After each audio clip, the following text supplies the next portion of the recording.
Blood flow is governed by arteries which supply blood to the heart, and these arteries are called coronary arteries.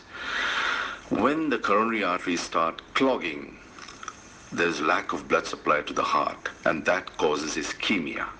And if one does not treat ischemia and the lack of blood supply is allowed to continue, then there is a villain which is called thrombus or a clot, which obliterates the lumen, that means the opening of the artery, and gives rise to heart attack, or in medical language is called myocardial infarction. What are the different heart diseases? Oh, well, you have the classification of different heart diseases would be a mechanical heart disease, or rather, and electrical heart disease. Mechanical heart disease would include diseases of the coronary arteries, directly diseases of the muscle which afflict the heart muscle. That means the muscle of the heart may become very weak. It's called cardiomyopathy. Then you have valves in the heart, the valves becoming leaky, or valves actually getting destroyed. It becomes leaky, it becomes narrowed. So that's valvular heart disease in short. So these are the mechanical predominant diseases of the heart. Electrical diseases would be, the heart going into funny, fast rhythms or a very slow rhythm, which are called tachyarrhythmias or bradyarrhythmias. That means the heart may be pounding fast, the heart may be very, very slow. So these are electrical diseases of the heart. In short, this is the broad spectrum. You talked about myocardial infarction, that's a heart attack. What's the first thing that the patient can't do anything, but the relatives or the people who are around the patient needs to do first?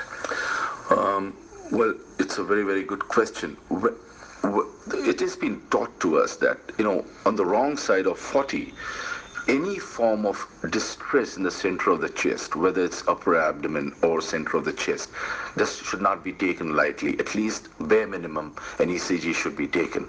Because the myth is that, no, it's gas, or it's, just gassy. I've had this food. It's the alibi. It's a passage of denial.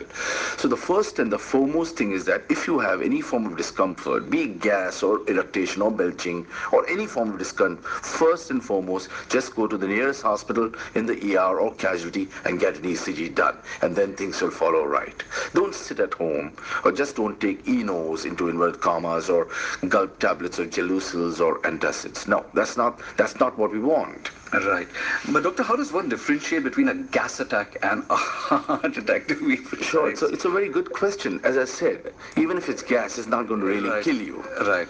So treat all gas if you're more than 40 years of age as coming from the heart. But the symptom, this pain is going to be so bad. It's a sense of vice. It's a sense of heaviness, or as if you've placed a 20-kilo stone right in the center of the chest, and you're very uncomfortable. You'll be sweating. You'll be passing gas up and down, and you just won't be right. It's a very bad pain. So even if it's gas, you think that is gas and your eructations and you got belching, just go to the hospital and just take an ECG. That's the most important thing. Don't disregard it.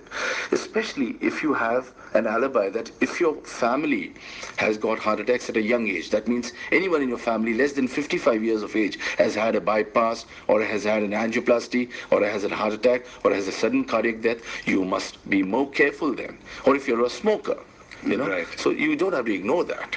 Right. What are the signs and symptoms generally diagnosed before a heart attack? We'll answer that after we take a short break. We'll play a song, Bobby V with Heartbeat.